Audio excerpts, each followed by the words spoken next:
Bueno, habíamos hablado y comencé explicando de que habían unos detalles que quería yo aclarar, y dentro de esos detalles era sobre el tema de la iconografía.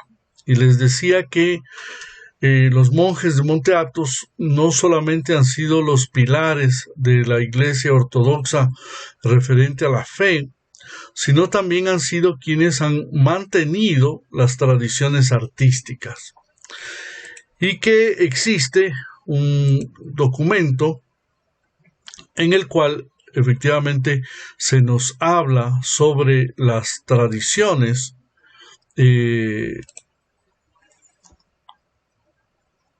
propiamente iconográficas, y donde en un manuscrito de Esfigmenú, de uno de los monasterios, que por cierto es el monasterio que ahora está siendo prácticamente tristemente perseguido por ser uno de los más tradicionales, y en ese escrito de Esfigmenú se recomienda a los monjes pintores que antes de iniciar su labor pictórica se preparen con oraciones ante Cristo para que Él guíe sus manos, y les aconseja hacer prácticas de dibujo, estudiar las obras de grandes maestros. Y por eso habíamos estado viendo ayer también incluso la comparación con algunos grandes, yo diría, autores o escritores de íconos. Uno de los temas que me han preguntado en privado y que yo quiero decirlo públicamente es que en general los íconos nunca son firmados por quien los pintó. Es decir, la obra se entiende y se sobreentiende que es una inspiración de Dios, y al ser una inspiración de Dios pertenece a Dios solamente.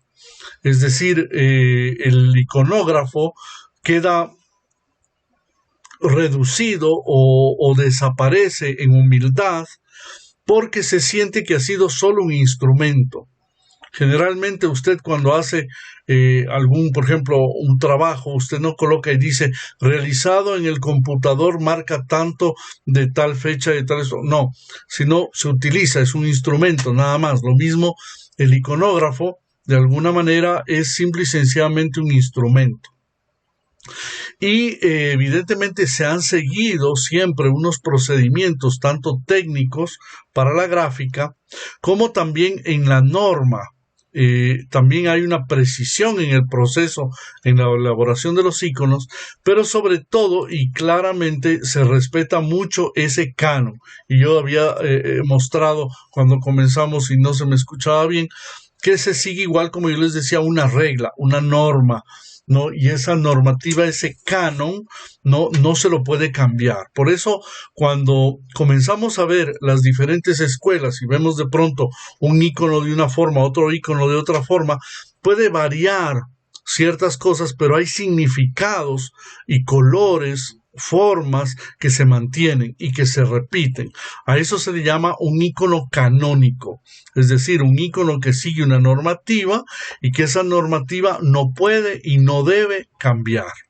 Así que les quede claro para quienes están también retomando recién ahora, que la forma de pintar, la estructura, los colores, el mensaje, casi siempre sigue una sola línea, aunque hayan algunos cambios que, sobre todo a lo largo de los siglos, se pudieron haber creado en las diferentes escuelas, ¿no? Y en este sentido es muy importante entender de que cuando vemos un ícono, dentro de ese ícono hay un mensaje que generalmente no cambia. Y vuelvo a repetir, por más que hayan grandes autores o grandes pintores, porque algunos se puede decir, qué hermoso, estos me gustan más, el color es un poco más fuerte, este es más claro para ver las imágenes, aunque haya muchas posibilidades o muchos tipos iconográficos, sin embargo, la normativa debajo se mantiene. Hay unas escenas religiosas típicas que sobre todo se conmemoran en la liturgia ortodoxa, que mantienen una misma forma. Y lo que hemos estado viendo es el ciclo de las grandes fiestas de la vida de Cristo. Ayer hemos visto maravillosamente, y aunque sea rápidamente, la anunciación, la natividad, la presentación del Señor en el templo, el bautismo de Cristo, y por último hemos visto la transfiguración, que además yo les he dejado unos videos que ayudan un poquito a entender mejor y un poco más profundamente ciertos temas. Hoy entramos a la segunda parte, yo diría, de la vida de Cristo, y dentro de esa segunda parte, después de la transfiguración, tenemos el icono de la resurrección de su amigo Lázaro. En esta iconografía, en este icono, la resurrección de Lázaro, tenemos nuevamente estas dos representaciones de las dos montañas, como les decía, al fondo, ¿no? La ciudad, y de esa ciudad salen algunas personas como queriendo mirar, queriendo saber qué es lo que pasa, y inmediatamente vemos esa posición de las manos que están en una actitud como de escucha. Yo les había dicho que existe esa posición así de la mano como que está escuchando. De hecho, hasta el día de hoy muchas veces hacemos así para poder escuchar. En este icono de la resurrección de Lázaro vemos esa misma actitud de la posición de la mano. Vemos a uno de ellos que está tapándose prácticamente la nariz porque evidentemente hay un mal olor. Y vemos las otras escenas en donde aparece Cristo como evidentemente el personaje principal, y Cristo como personaje principal está señalando con su mano derecha, ¿no? Enfrente está Lázaro, que está envuelto en la mortaja, y Cristo le está bendiciendo ¿con qué? Con esta señal, que ya lo hemos dicho, está el nombre de Jesús. Y dentro de esto también vemos al lado del Señor el grupo de acompañantes que son los apóstoles. ¿Sí? Y los apóstoles están ahí también detrás mirando, con la posición, en cambio, de la mano que están mostrando, están señalándole. Detrás de Cristo inmediatamente vemos a uno de los apóstoles que le están mostrando a él mismo en el momento de la resurrección de Lázaro. Evidentemente quien está mostrándolo parecería ser Pedro. Y vemos claro la escena en donde están las dos hermanas, Marta y María, suplicando y orando tal como dice el texto bíblico, que dice: Señor, si tú hubieses estado aquí, mi hermano no hubiera muerto, ¿no? Y vemos cómo están también participando aquellos que están terminándolo de enterrar, terminando de cerrar, digámoslo así, el cadáver, el cuerpo, y preparando en definitiva la camilla, dejando la camilla con la cual han traído el cuerpo de Lázaro. Yo voy a dejar un video que explica más a fondo todavía teológicamente las implicaciones de este icono, porque hoy debemos continuar un poco más en las explicaciones que entran y como sabemos la resurrección de Lázaro es el inicio de lo que se llamaría la Semana de la Pasión o de la Semana Santa, que se llama comúnmente. Así que pasamos directamente al icono de la entrada del Señor en Jerusalén. Y este icono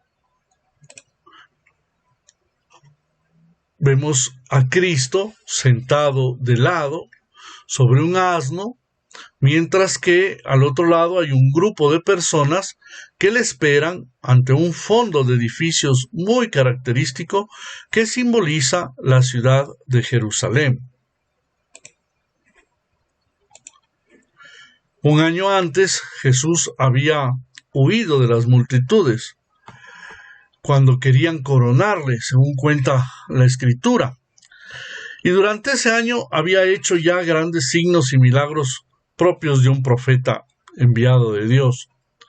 Pero sobre todo, justamente el icono que acabamos de ver de la resurrección de Lázaro, ¿no? Es ese suceso que se da justo antes de la entrada de Cristo a Jerusalén. Lázaro había aumentado esa resurrección de Lázaro, y la sensación de que el Mesías tan esperado era verdaderamente Jesús, el hijo del carpintero, que además verdaderamente había resucitado a los muertos, ¿no? Con el caso de Lázaro. Por lo tanto, esta sería la tercera subida de Jesús a Jerusalén para celebrar la Pascua. Y lo hace en medio del fervor popular. Y probablemente, según lo que se analiza del texto, habría sido 5 días antes de la Pascua, es decir, el día 10 del mes de Nisán, lo que hoy sería nuestro conocido Domingo de Ramos. Jesús se prepara y verdaderamente entra como el Mesías prometido. Y para esto él mismo toma la decisión de pedirles a sus discípulos que vayan a la ciudad y consigan un pequeño borriquito, un burrito, para que él pueda entrar. Partiendo de lo que Zacarías, el libro de Zacarías, capítulo 9, versículo 9, dice, alégrate, hija de Sión. Como dice, salta de gozo Sión, alégrate Jerusalén, mira que viene tu rey justo y triunfador, pobre y montado en un borrico, en un pollino de asna. Libro de Zacarías, capítulo 9, versículo 9.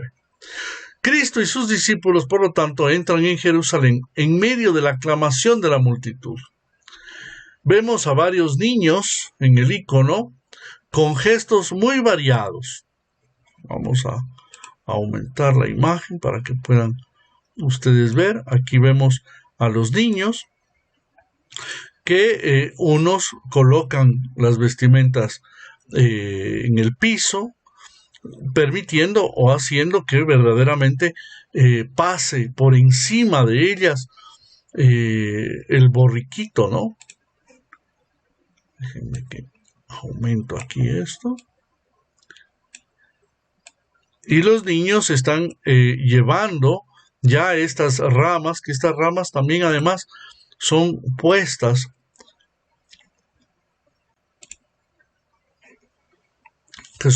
a los pies de Jesús. Dice en Marcos capítulo 11, versículo del 1 al 11, llevaron el pollino, le echaron encima los mantos y Jesús se montó. Muchos alfombraron el camino con sus mantos, otros con ramas cortadas en el campo. Los que iban delante y detrás gritaban, Hosana, bendito el que viene en nombre del Señor, bendito el reino que llega, el de nuestro padre David, Hosana en las alturas. Entró Jesús en Jerusalén, en el templo, lo estuvo observando todo, y como ya era tarde, salió hacia Betania con los 12. ¿Qué es lo que vemos entonces en esta iconografía? Primero vemos a Jesús que está sentado sobre este pequeño asno con una mirada seria que contrasta con el ambiente de fiesta que le recibe. Él sabe que está subiendo a Jerusalén por última vez, él lo sabe.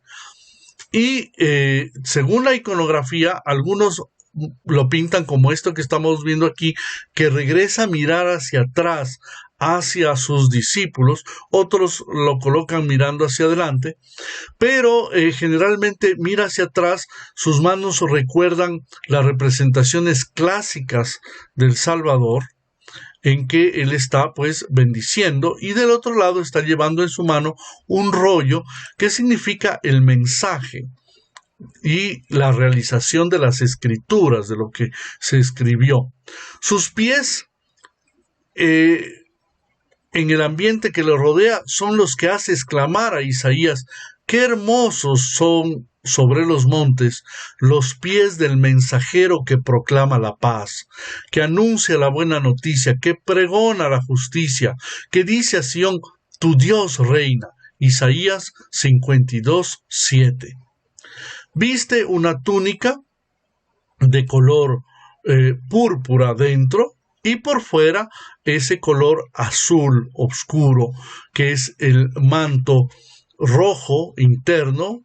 El rojo significa la humanidad, el azul es la manifestación de la divinidad.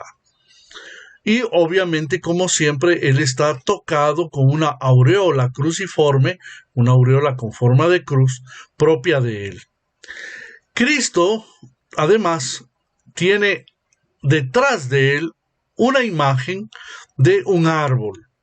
Y vemos que además está un niño o un muchacho cortando las ramas del árbol, pero está un árbol detrás. Eso tiene una significación también, y es que este árbol junto con Cristo hacen el eje vertical del icono, y la composición junto con el borriquito que atrae la mirada, alrededor de la cual se configura la escena total.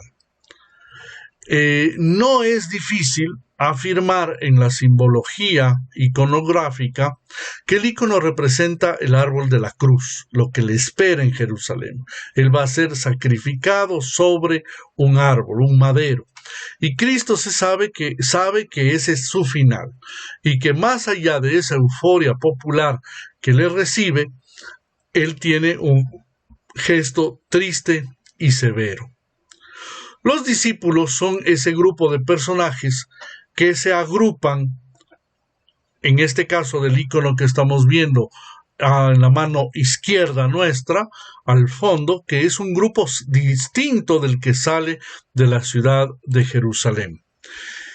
Y evidentemente encabezados por Pedro, que mira a su maestro con gesto preocupado, y representan por contraposición el grupo de la derecha, que es el pueblo nuevo que va a surgir tras la pasión de Cristo.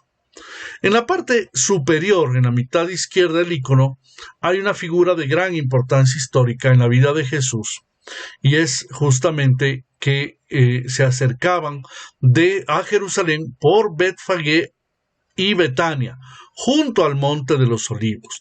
Es decir, lo que estamos viendo aquí en la montaña detrás es la representación de que él viene desde Betania, pero pasa por el Monte de los Olivos. Esto está relatado en los Evangelios, y el Monte de los Olivos es el testigo de esta escena principal, y será en él donde todos los acontecimientos del último día se darán. Por lo tanto, toda esta semana el Monte de los Olivos será el lugar donde Cristo y los discípulos convivieron y pasaron en esos momentos tan difíciles. El Domingo de Ramos, en la Pasión del Señor, celebramos el inicio de la llamada Semana Santa. Y evidentemente este icono de alguna manera nos muestra la realeza de Jesús, que ha renunciado a todo poder porque su reino no es de este mundo. Su fuerza es el amor, y no trae bienes mundanos de poder, violencia, lujo, sensualidad, planes políticos, o que él va a dar pan de ángeles y agua de la vida eterna, sino que él viene entronizado en un burro y que viene a aceptar la muerte, pero para terminar con la muerte. Acepta morir sin abrir la boca, pero al mismo tiempo haciendo todo ese sacrificio que él va a hacer por la humanidad. Me pregunta aquí Luis Miguel de Jesús, dice Vladica, ¿qué significado tiene la franja amarilla que tiene Jesús en el hombro derecho? Lo veo en todos los iconos, pero no sé qué es. Es muy buena tu pregunta, y tiene que ver justamente con la iconografía. En la iconografía se representa siempre a Jesucristo con esta barra imperial. Se llama barra imperial. ¿Por qué? Porque tiene que ver que, vamos a colocarlo acá, déjenme que veo, ok, volvemos. Esta barra que está ahí, si ustedes ven en el hombro de Jesús, ¿no? Al lado de la vestimenta roja, lastimosamente mi puntero no lo sé manejar todavía para poder señalar, pero igualmente aquí en Lázaro vemos una barra de color dorado en el brazo del Señor. Esto se va a repetir en la mayoría de vestimentas de Cristo. No sé si la transfiguración tiene, sí, en la transfiguración aquí también está, Cristo tiene una barra en el lado derecho, evidentemente tiene la misma en el lado izquierdo. En la vestimenta, que se llamaba la vestimenta inconsuta, es decir, hecha de una sola pieza, sin que tenga divisiones, que se cree y se piensa que se la hizo su Santísima Madre, la siempre Virgen María. Ella elaboró esto, pero al elaborarla, ¿no? La tradición dice que estas dos franjas solo representaban a quien era de la nobleza, pero nobleza en el sentido de ser rey, en el sentido de que él era rey. Esto en todos los iconos se coloca en la vestimenta de Cristo como una decoración que recuerda su nobleza. ¿Sí? Así que de alguna manera tiene también una representación iconográfica muy importante. Te agradezco, Luis Miguel, por hacernos acuerdo. Vamos a continuar en los otros iconos y vamos a pasar inmediatamente a este icono de la crucifixión. Hemos entrado a la que le llamamos Semana Santa y evidentemente, déjenme que veo, ok. Entramos a esta manifestación fundamental dentro de toda esa semana. Evidentemente hay íconos que recuerdan todo el proceso injusto del juicio de nuestro Señor, pero en las 12 fiestas se conmemora la entrada e inmediatamente la crucifixión. Hay en la tradición la costumbre de sobre las puertas reales, que ya hemos indicado qué son y dónde están, ¿no? Se coloca la última cena. Sin embargo, generalmente entre la entrada de Jerusalén inmediatamente sigue la crucifixión. Contra lo que podría esperarse, el icono ortodoxo no expresa un cuerpo desfigurado por el dolor en Cristo crucificado. Si ustedes ven, no hay sino muy pocas referencias al dolor. Todo a su alrededor, su madre, las mujeres que le acompañan, Juan, el centurión con la ciudad al fondo, los ángeles, absolutamente todo, ¿no?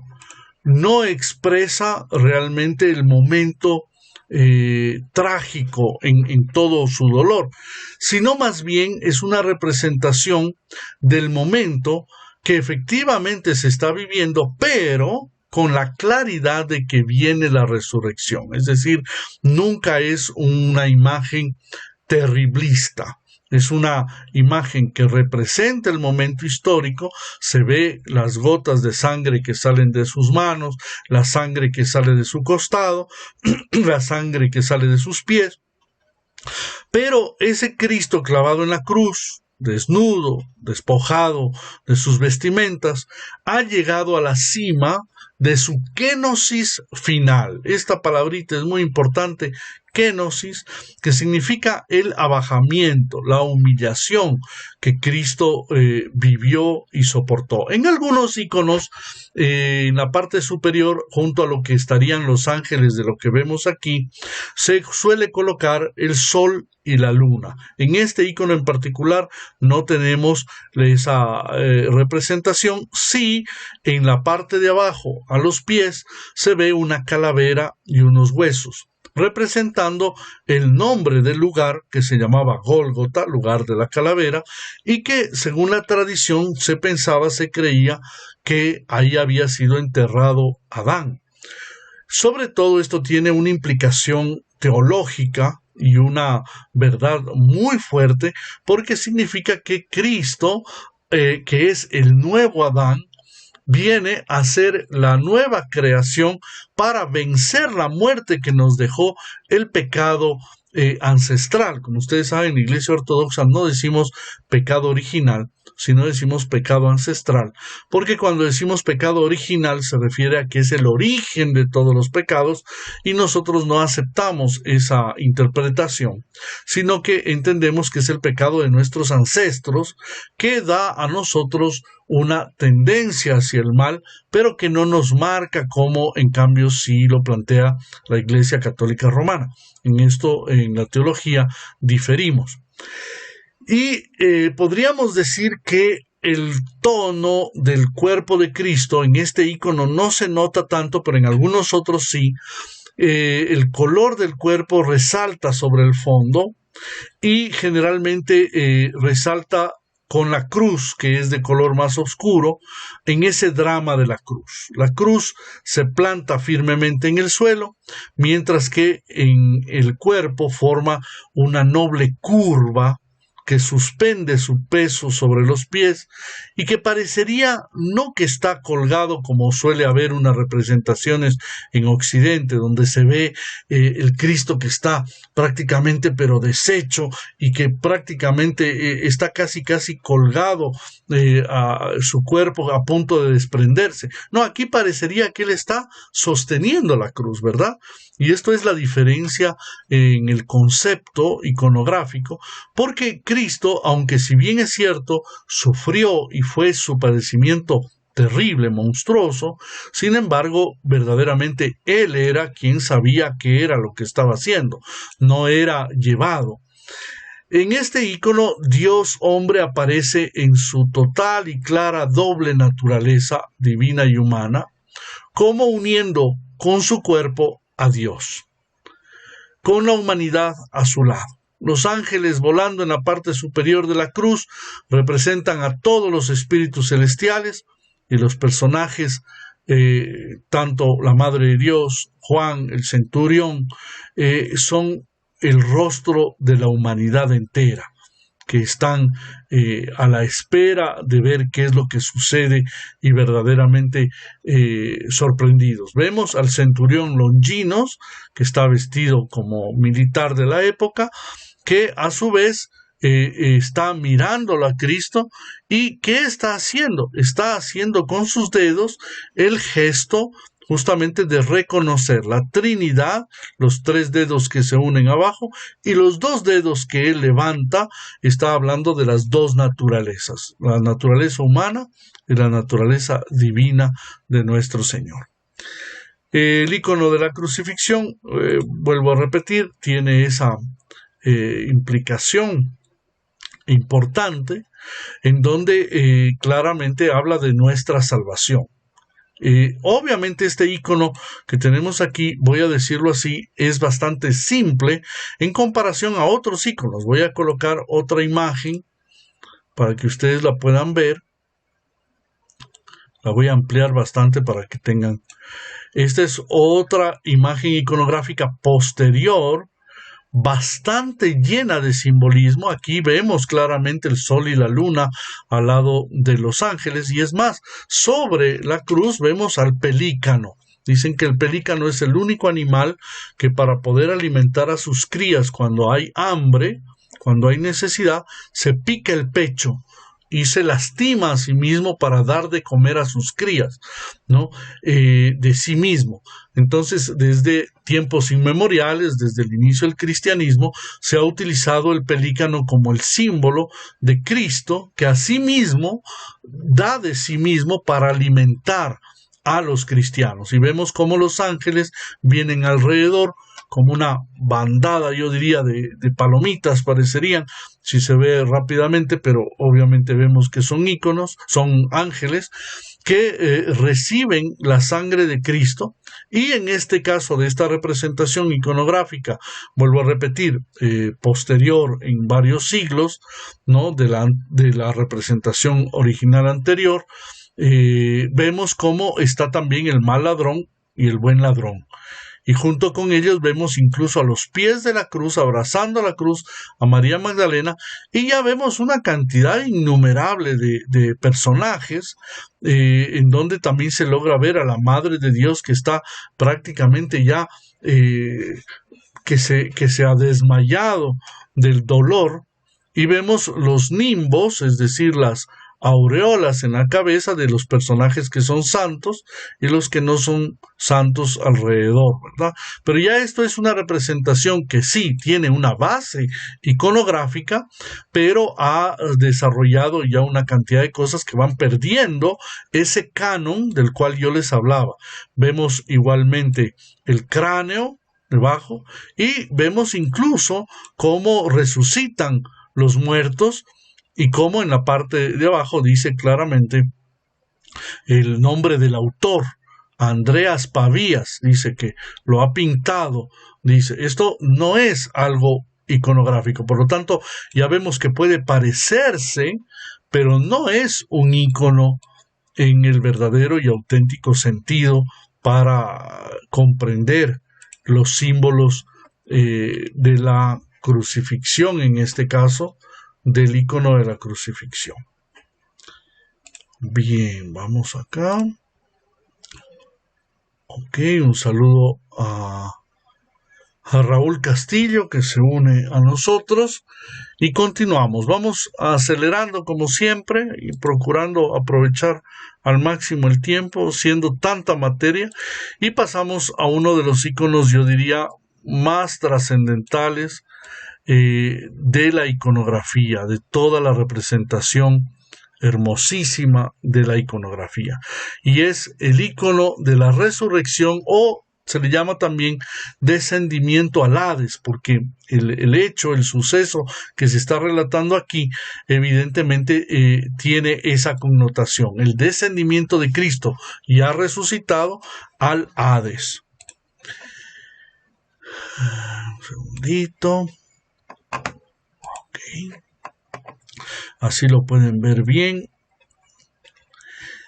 Y todos sabemos muy bien que el mundo subterráneo está representado por una caverna pedregosa que forma una especie de cúpula, y esta gruta está recorrida de grietas, fisuras, y hay una puerta, que esto es lo que va a llamar la atención debajo de la imagen de Cristo. Voy a intentar ampliarla todavía un poco más para que ustedes puedan captar y verlo. Debajo de Cristo, vamos a ampliarla lo más que podamos, ¿no? Entonces, bajo los pies de Cristo, vamos a ver si logramos esa ampliación. Ok. Creo que ustedes sí están pudiendo ya apreciar. Debajo de los pies de Cristo, que hay una caverna, parecería que es como una cueva. Ahí estamos viendo a un hombre que está atado, que está maniatado. Es el poder del mal, ¿no? A veces se lo representa como el diablo, con cuernos, etcétera, como se acostumbra, o otras veces así como ese hombre viejo, ese hombre que ha sido dominado por las fuerzas del mal, gobernado, y es Cristo que viene a liberar. Y si ustedes ven en este icono en particular, tiene como un bastón de mando Cristo, y de ese bastón de mando, que es la cruz mismo, viene a liberar del mal y a liberar de todas las opresiones. Por eso se representan una serie de llaves, una serie de cortadores de candados, ¿no? Candados abiertos, y se ven estas dos cosas que caen a los pies de Cristo, son en realidad dos puertas. o mejor dicho, es una puerta con dos hojas, ¿no? Significa que él ha vencido a la muerte y ha roto el poder del Hades. El Hades era esta condenación de las almas, ¿no? Déjenme que vuelvo acá. Ajá. Y Cristo resucitado en una pose impetuosa sobre las puertas del Hades, derrumbadas a sus pies, es el signo de la victoria sobre la muerte. Rayos de luz manan de su cuerpo, luz divina que se reveló en el Tabor, como vimos en la transfiguración, y que iluminan la mansión de los muertos, simbolizando que la luz sin ocaso del octavo día de la creación, que es ese día de la resurrección, el domingo, es una luz que se derrama sobre todo el universo. Y su cuerpo parece escapar de las leyes físicas, ya que por la gracia y la levedad con la que se mueve sobre esa gruta negra, a sus pies está ese mismo Satanás y esa victoria sobre el Hades, y le da a Cristo la fortaleza también, esa resurrección, que le llevan a jalar, a tirar de Adán y Eva, que están a los lados de él. Así que este hombre de barba blanca que sale de un sepulcro y esta mujer que está con sus dos manos también suplicando, representan a Adán y Eva, el primer hombre y la primera mujer, que gracias a la resurrección de Cristo, toda la humanidad, absolutamente toda la humanidad, recibe de esta resurrección.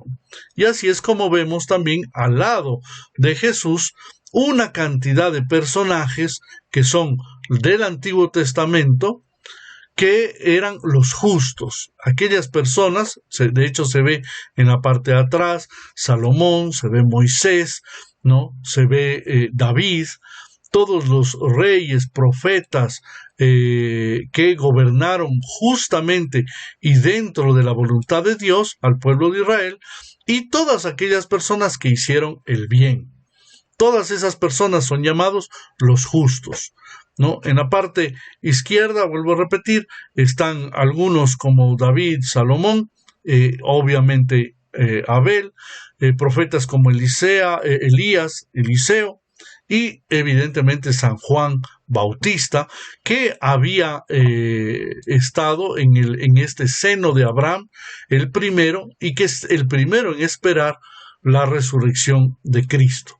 Y en la parte de atrás vemos a los ángeles, que también están ahí detrás, en medio de ese mundo subterráneo, esperando que se dé el momento de la justicia, el momento de la gloria.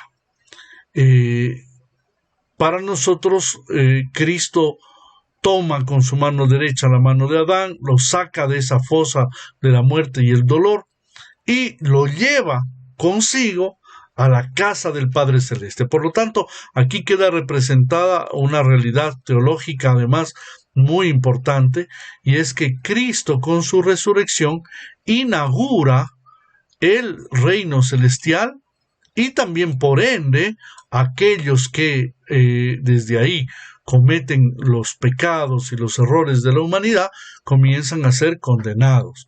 Este ícono tiene una trascendencia fundamental en la vida espiritual de los cristianos, y es el ícono que de hecho hace pocas semanas acabamos de utilizar en nuestra vida litúrgica, en nuestra vida justamente de darle gloria al Señor. Bien, tenemos esto y vamos inmediatamente al siguiente ícono, que es el ícono de la ascensión del Señor a los cielos. El ícono de la ascensión, vamos a abrirlo un poco más, eso, que se pueda ver, que puedan ustedes ver de la mejor manera y apreciar los detalles.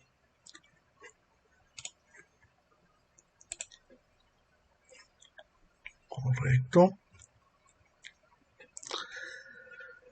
Y el icono de la ascensión está fundamentado claramente en, en la Biblia, en los evangelios, en este caso en el Evangelio según San Juan, capítulo 16, versículo 7, 16:7, que dice: os conviene que yo me vaya, porque si no me voy, no vendrá a vosotros el Paráclito. En cambio, si me voy, os lo enviaré. Con la ascensión termina el tiempo de Cristo en carne humana en medio de nosotros. En esta historia, a la vez divina y humana, nuestra salvación ha sido ya objetivamente conseguida por Cristo y solo queda ser asumida por cada hombre en cada generación. Porque esto es lo importante que entendamos, y es que la salvación no se da en razón de que Cristo ya la hizo. Cristo la hizo y la ganó para nosotros. Y todos nosotros ahora debemos responder a esa salvación que Él la dio. Es decir, como yo lo he explicado muchas veces, es como un cheque que tiene una cantidad, tiene una firma, viene de un banco, tiene todas las garantías de que ese dinero no es falso y que usted es el dueño, porque además se ha colocado su nombre ahí, dado a aquel que se le entregue el cheque a su nombre, pero usted tiene que cobrarlo. Usted puede tener el papelito del cheque, ¿verdad? Digámoslo así, como este papel, yo lo tengo, sí, yo soy el dueño del cheque que dice, ¿sabe que tiene ese dinero? Sí, sí, lo tengo aquí, lo guardo, lo cuido, pero mientras usted no lo cobre, evidentemente todavía no es real. Lo mismo es la salvación. La salvación usted la tiene. Cristo nos ha salvado y por eso las iglesias protestantes repiten, yo soy salvo. Claro, Cristo ya hizo su obra. Al que le faltes a ti. Tú eres el que tienes que hacer el proceso de aceptación. Y ese proceso no es que yo ya soy salvo, aleluya, aleluya, viva, farreo, hago lo que me da la gana. No, tengo que implantar la vida de Cristo en mi corazón y en mi vida. Y eso lo tengo que hacer todos los días.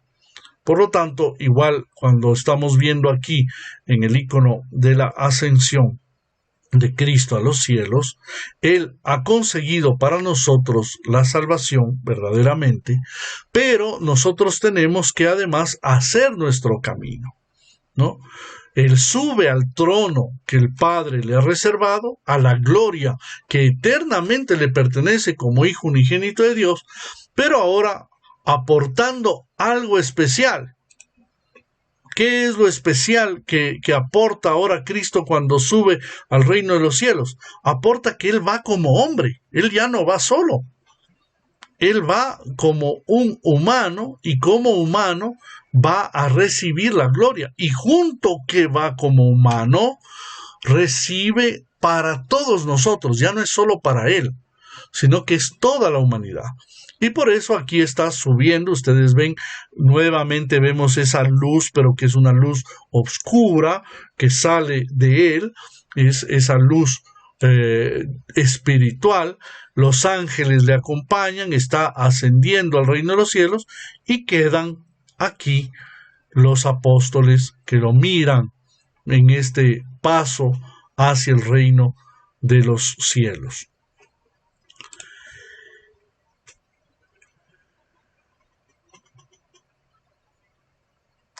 En el libro de los Hechos de los Apóstoles, capítulo 1, versículo 11, dice que les preguntan, Galileos, ¿qué hacéis ahí plantados mirando al cielo? Les preguntan. Y dice, el mismo Jesús que ha sido tomado de entre vosotros y llevado al cielo, volverá como lo habéis visto marcharse al cielo. Esto es lo que les preguntan. ¿Quién les preguntan? Esos ángeles que están ahí en la mitad justamente de nuestra representación iconográfica. Vemos estos ángeles, aquí están, que junto a la Madre de Dios y a los apóstoles les están anunciando, les están diciendo, no se queden ahí. Él ya subió, pero ¿subió para qué? Para que ustedes también suban, para que ustedes también conozcan lo que es. Por lo tanto, la iglesia tiene esa actitud que se llama escatológica, es decir, espera el futuro, lo que va a venir, y por eso mismo es necesario que todos declaremos Maranatá. Maranatá, ¿qué es eso? Hemos oído varias veces. Maranatá. Maranatá es: ven, Señor Jesús, ya te fuiste al cielo, pero ahora ven a qué, a ayudarnos a que nosotros también logremos ascender al reino celestial. Libro de los Hechos de los Apóstoles, capítulo 1, versículo 8. Recibiréis la fuerza del Espíritu Santo que va a venir sobre vosotros y seréis mis testigos en Jerusalén, en Judea, en Samaria y hasta el confín de la tierra.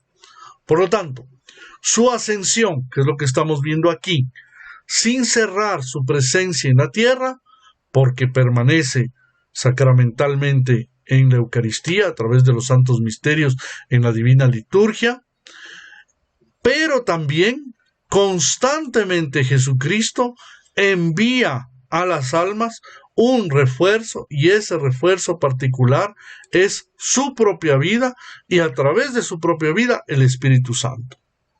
El Espíritu Santo que queda en medio de nosotros, activando nuestra vida humana y espiritual para que logremos terminar el proceso de esta vida, el tiempo que dure. Puede durar 15, 20, 30, 60, 80, 100 años.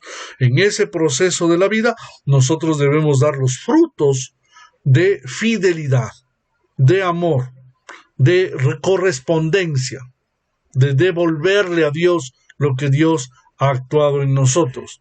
Y por eso la iconografía, en este caso los iconos, nos ayuda a entender. Por eso los iconos son para meditar.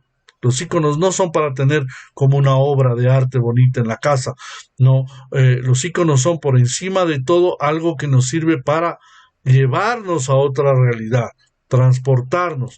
Y el icono de la ascensión no se queda atrás con todo este simbolismo que ellos están esperando, ¿no? Al mismo tiempo que miran que subió al cielo, pero al mismo tiempo están esperando que enseguida regrese. Y dice que Cristo estuvo bendiciendo, ¿para qué? Para prepararnos a todos nosotros a la siguiente iconografía, que es Pentecostés. Pentecostés, la venida del Espíritu Santo sobre todos los que creyeron y creen en Él.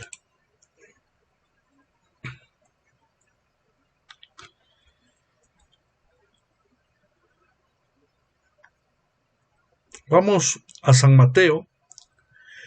Él concluye su evangelio con la resurrección. San Marcos llega hasta la ascensión. San Lucas termina con la promesa del Espíritu Santo. Y San Juan termina con la promesa de la segunda venida. Por lo tanto, es San Lucas que recoge este hecho en la dispersión de los evangelios. Cuando ya acaban todos de contar la vida de Jesús, él en el capítulo 1 de los Hechos de los Apóstoles reúne los acontecimientos finales y al mismo tiempo es como el inicio de una nueva vida. Esa nueva vida, ese nuevo planteamiento está reafirmado, está firme en la vida de Cristo, pero verdaderamente al mismo tiempo continúa en el Espíritu Santo. Por lo tanto, Hechos de los Apóstoles, capítulo 2, versículo 1 al 13, dice: al cumplirse el día de Pentecostés, estaban todos juntos en el mismo lugar, y de repente se produjo desde el cielo un estruendo como de viento que soplaba fuertemente y llenó toda la casa donde se encontraban sentados. Vieron aparecer unas lenguas como llamaradas que se dividían posándose encima de cada uno de ellos. Se llenaron todos del Espíritu Santo, todos, dice claramente, no un poquito al uno, no, todos del Espíritu Santo, y empezaron a hablar en otras lenguas según el Espíritu les concedía manifestarse. Residían entonces en Jerusalén judíos devotos venidos de todos los pueblos que hay bajo el cielo, y al oírse este ruido acudió la multitud y quedaron desconcertados, porque cada uno los oía hablar en su propia lengua. Estaban todos estupefactos y admirados, diciendo: ¿no son galileos todos estos que están hablando? Entonces, ¿cómo es que cada uno los oímos hablar en nuestra lengua nativa? Entre nosotros hay partos, medos, elamitas, habitantes de Mesopotamia, de Judea, de Capadocia, del Ponto y Asia, de Frigia y Panfilia, de Egipto y de la zona de Libia que limita con Cirene. Hay ciudadanos romanos forasteros, tanto judíos como prosélitos. También hay cretenses y árabes, y cada uno los oímos hablar de las grandezas de Dios en nuestra propia lengua. Lectura que está tomada del libro de los Hechos de los Apóstoles, capítulo 2, versículo 1 al 13. Por lo tanto, el icono que estamos viendo aquí es esa representación. Nuevamente voy a ampliarlo lo más posible. Este icono también a veces tiene algunas modificaciones, algunos cambios para que las personas un poco a veces entiendan de una forma mejor, pero este que tenemos aquí, que hemos escogido para que ustedes puedan estudiar y comprender, ven esa fuerza de tres luces distintas que viene de este círculo superior que representa Dios, y Dios derrama sobre cada uno de los apóstoles estas lenguas o llamas de fuego. Volvemos a explicar como lo hemos hecho ya en otros iconos. Se ve el lugar donde están ellos reunidos y se ve unas telas encima, porque esas telas significa que esto sucedió dentro de un lugar, no fue al escampado, no fue al aire libre. Y vemos que cada uno de los distintos apóstoles, algunos llevan un texto, miren, llevan unos libros en sus manos, ¿no? ¿Quiénes son los que llevan unos libros? Los que escribieron los evangelios o una carta, ¿no? Mientras que otros no escribieron nada, pero por igual recibieron el Espíritu Santo. Y vemos en la parte de abajo un anciano, un hombre ahí, que tiene al mismo tiempo unos rollos, ¿verdad? Vemos que tiene unos rollos que está ahí debajo. Dentro de la iconografía vamos a explicar, es un icono que tiene una figuración simétrica, es decir, tiene un eje central y vertical, y luego de esto pues se derrama la imagen, ¿no? Y quiero explicar que ese hombre viejo que se le ve ahí debajo en medio de ellos es el cosmos, es decir, ellos han recibido un mensaje y ese viejo rey, ¿no?, aspira al fuego divino, desea también, pero solo recibirá esas energías a través de los mensajes que están ahí en esos rollos frente a él.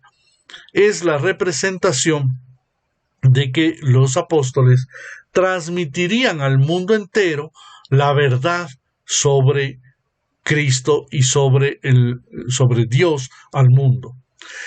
En algunos iconos, colocan a la Madre de Dios, a la Virgen María, ahí en el centro, en medio de todos, porque se sabe que estuvo presente en la venida del Espíritu Santo.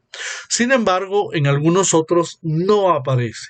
Prácticamente en la tradición oriental, hasta el siglo XVIII, Pentecostés fue representado solamente con los apóstoles, sin la imagen de la Madre de Dios. Y la imagen de ese cosmos, del que está abajo, ¿no?, simboliza ese universo y de esos pueblos que están esperando todavía el mensaje o quieren ser evangelizados. El icono en general representa ese mensaje de que Cristo es la cabeza y que su lugar preeminente no está ahí él presente, pero lo está gobernando desde el cielo. La sala está abierta hacia el cielo y de alguna manera muestra la espera del universo o del mundo por el mensaje de Dios a través de los discípulos, de los apóstoles. Déjenme que voy a reducirlo nuevamente. Y vamos terminando, aunque nos hemos alargado por causa del retraso por el tema del sonido, pero al mismo tiempo debemos ir acabando esta explicación sobre la vida de Cristo y sobre los íconos para que podamos comprender de mejor manera la tradición iconográfica en la Iglesia Ortodoxa. Y vamos a continuar y terminar con la químesis o ícono de la dormición o muerte de la Madre de Dios, la siempre Virgen María. Déjenme un minutito y logro aquí abrir.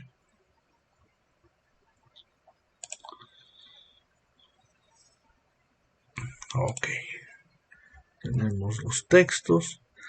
Y este ícono, siendo uno de los últimos, vuelvo a repetir, se supone que son 12 fiestas, en algunas tradiciones pueden tener 14 o 16 íconos porque algunos se agregan, pero este en particular recuerda la fiesta que los ortodoxos todos celebramos el 28 de agosto, que en realidad es el 15 de agosto, porque por el calendario que todos conocen muy bien la diferencia entre Oriente y Occidente.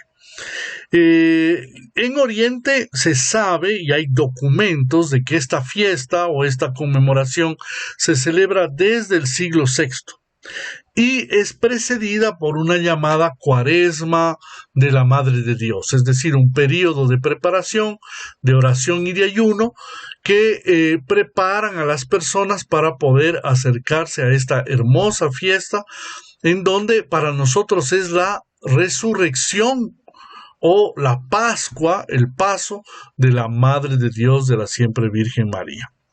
La comparación de los íconos que pintaron el Greco, Teófanos de Creta, etc., traen siempre una sensibilidad de ese milagroso tránsito. Por eso le llaman también a la Virgen, le dicen Virgen del Tránsito. No tiene nada que ver con la policía ni con las calles, sino el paso justamente que va de la persona que va a ascender o a subir al reino celestial.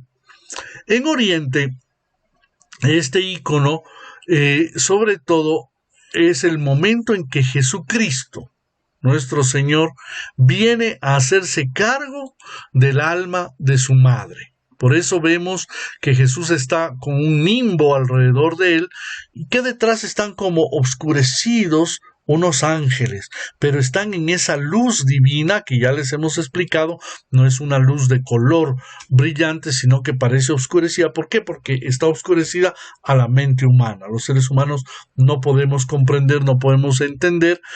Y él viene y toma el alma de su madre que está recostada como en ese diván, en ese gran almohadón rojo que lo hemos visto igual en el hermoso ícono de la Natividad.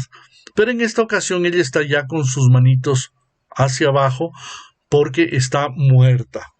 Y su alma es tomada como una pequeña niña, como un niño, también envuelto como si fueran pañales o si fuera una mortaja, y la está llevando en sus brazos Jesús.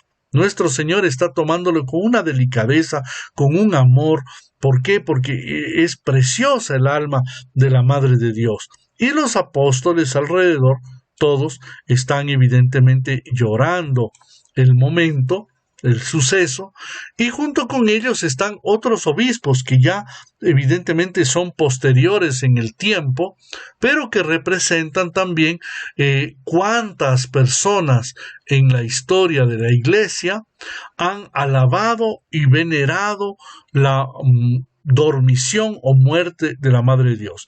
Se le llama dormición porque fue sin sufrimiento, sin dolor. Fue un paso de la muerte a la vida eterna, sin dolor.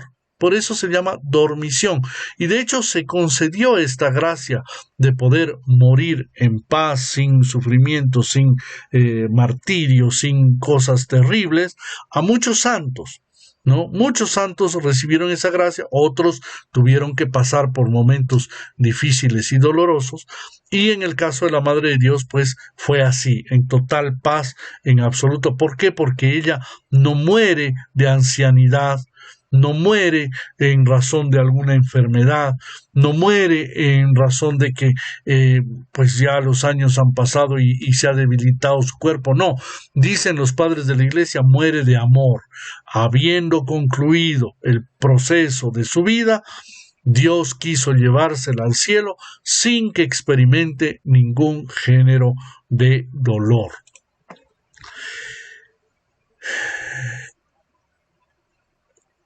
María, por lo tanto, que quede muy claro, para la tradición oriental, muere. No es como sucede en la Iglesia occidental, que dicen que no ha muerto. Los últimos papas y la doctrina de los últimos años o siglos de la Iglesia Católica Romana ya ha ido cambiando y aceptan con más lógica que la Madre de Dios muere, ya que su Hijo, Jesucristo, quien era santo, santísimo, puro, purísimo, experimentó la muerte. Y él no merecía morir, porque la muerte es propia del pecado, pero él asumió la muerte. Igualmente la Madre de Dios la asume por participación con su Hijo Jesucristo. Así que con esto resumimos muy rápidamente el tema de iconografía e iconología, es decir, el estudio de los iconos lo más rápidamente posible. Quiero repetirles a todos que la idea es que toda persona que ha asistido a estas charlas, a estas conferencias y de alguna manera le pudieron haber servido, lo mejor y lo ideal sería de que se evalúe, que haga una evaluación, es decir, una prueba por la cual usted me cuente, me demuestre cuánto se le ha quedado en la cabeza. Eso como un gesto primero personal, en el cual usted va a saber cuánto sabe realmente de estas enseñanzas y cuánto se le quedó. Le va a obligar a ver los videos y a obligar de alguna manera a conocer mejor. Y por el otro lado, en un gesto también de agradecimiento, porque a la final se ha ocupado un tiempo que yo personalmente considero muy valioso. ¿Para qué? Para que ustedes conozcan, para que ustedes entiendan. ¿Qué no quisiera que todos los fieles de la Iglesia que existen bajo nuestra jurisdicción o que tienen cercanía a nuestra jurisdicción, desde México hasta la Argentina, todos pudieran hacer estas pruebas o de alguna manera evaluarse? ¿Por qué? Porque eso también de alguna manera a uno le hace sentir que está haciendo un trabajo y está llegando a los corazones. Pero si no se evalúan por miedo, como si fueran una criatura o un niño que tiene vergüenza a sacar 10 sobre 20 o 40 sobre 100, ¿no? No vamos a lograr saber cuánto realmente han aprovechado.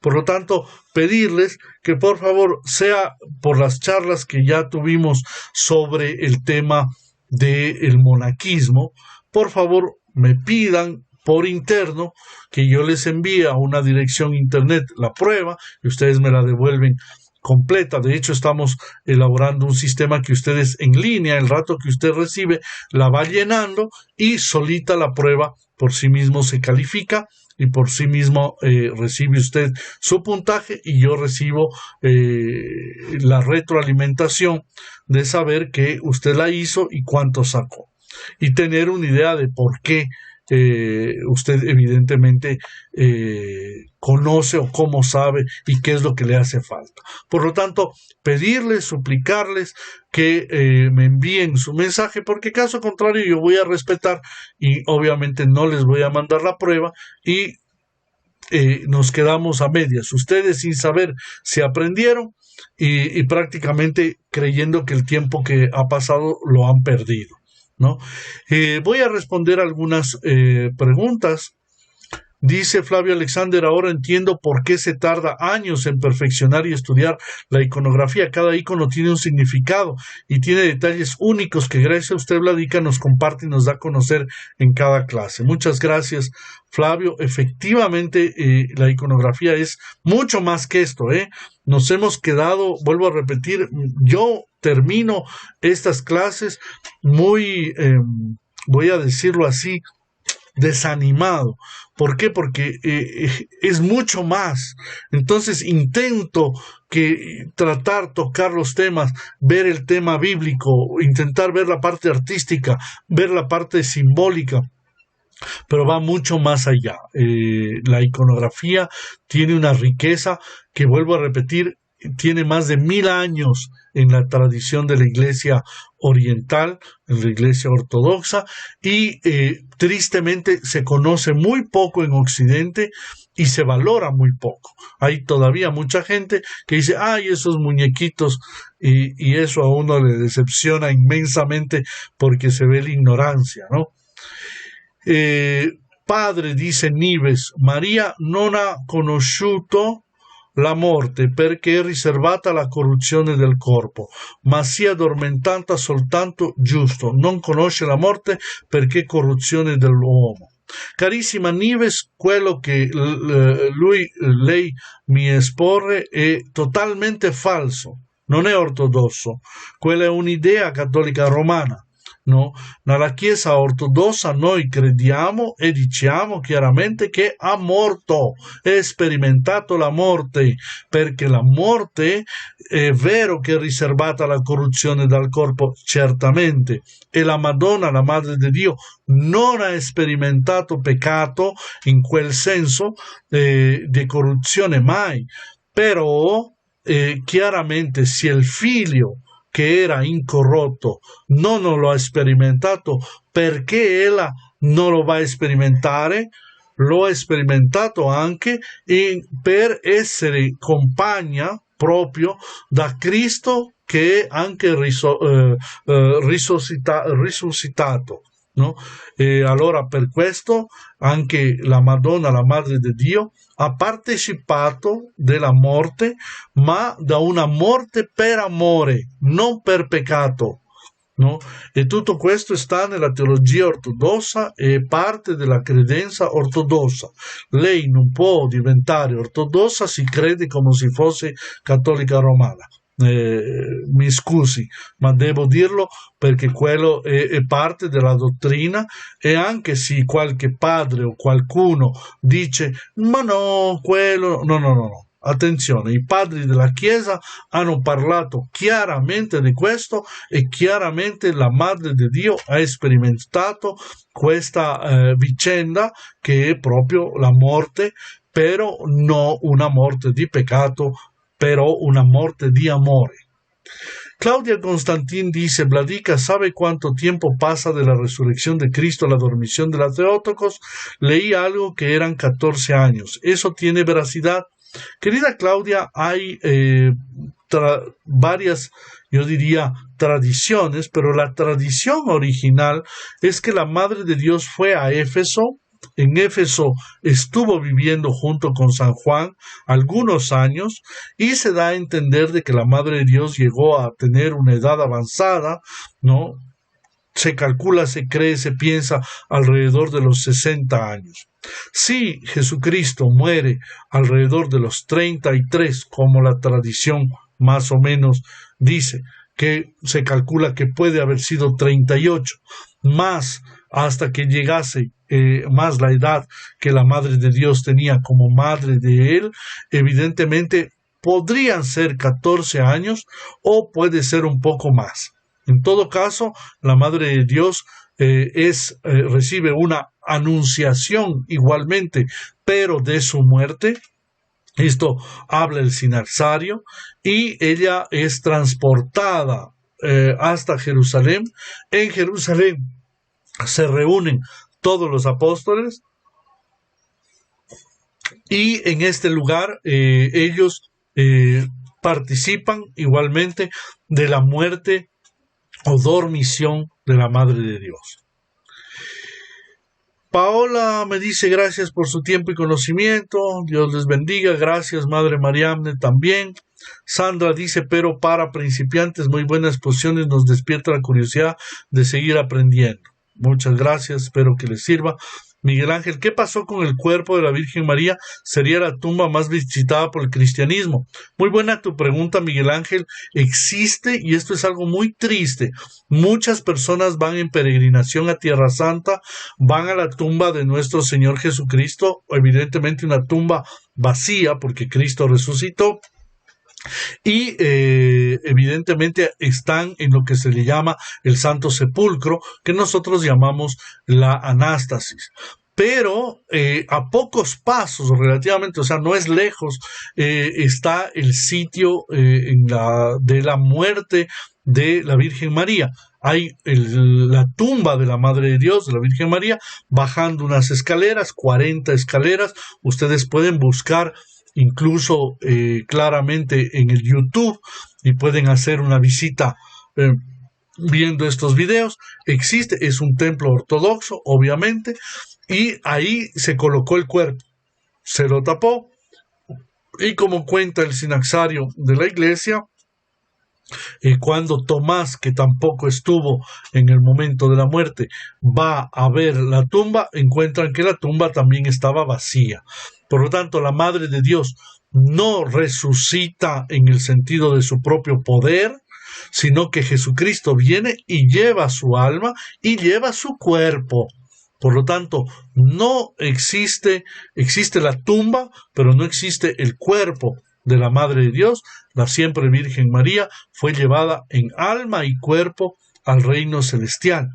Y llevada en alma y cuerpo, evidentemente no hay restos de ella, pero sí hay el lugar. Y lastimosamente, como pertenece a la Iglesia Ortodoxa, muchos católicos romanos van a la tumba de Jesús, pero no van a la tumba de la Madre de Dios, tristemente. Bien, un placer con todos por haberles acompañado esta tarde. Estamos terminando a las 5:32, nos hemos retrasado, tuvimos un problema por el sonido, espero que no vuelva a repetirse.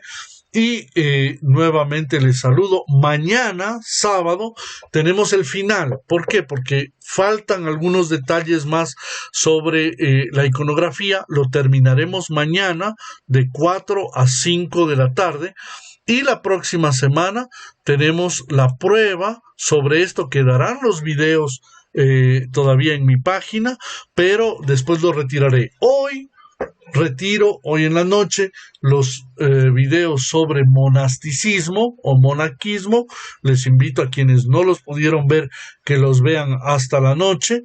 Y el día de mañana yo estaré enviando a quienes quieran hacer la prueba sobre monasticismo o monaquismo, lo estaré enviando esta mañana. Mañana estaré enviando la prueba con la ayuda de Dios. Me ha ayudado el Padre Joanes también en esto, así que agradecimiento desde ya a mi querido Padre Joanes. Y para todos el querer conocer cuanto más sobre el tema de la ortodoxia. La próxima semana ya veré qué tema nuevo o qué cosa vamos a tratar, pero seguiremos aprovechando este tiempo mientras Dios nos ha permitido que por causa de esta pandemia podamos conectarnos, pero aprendamos y crezcamos espiritualmente y humanamente. Que el Señor Todopoderoso les bendiga, Padre, Hijo y Espíritu Santo, ahora y siempre, y por los siglos de los siglos. Amén. Cristo ha resucitado, en verdad ha resucitado. Hasta mañana.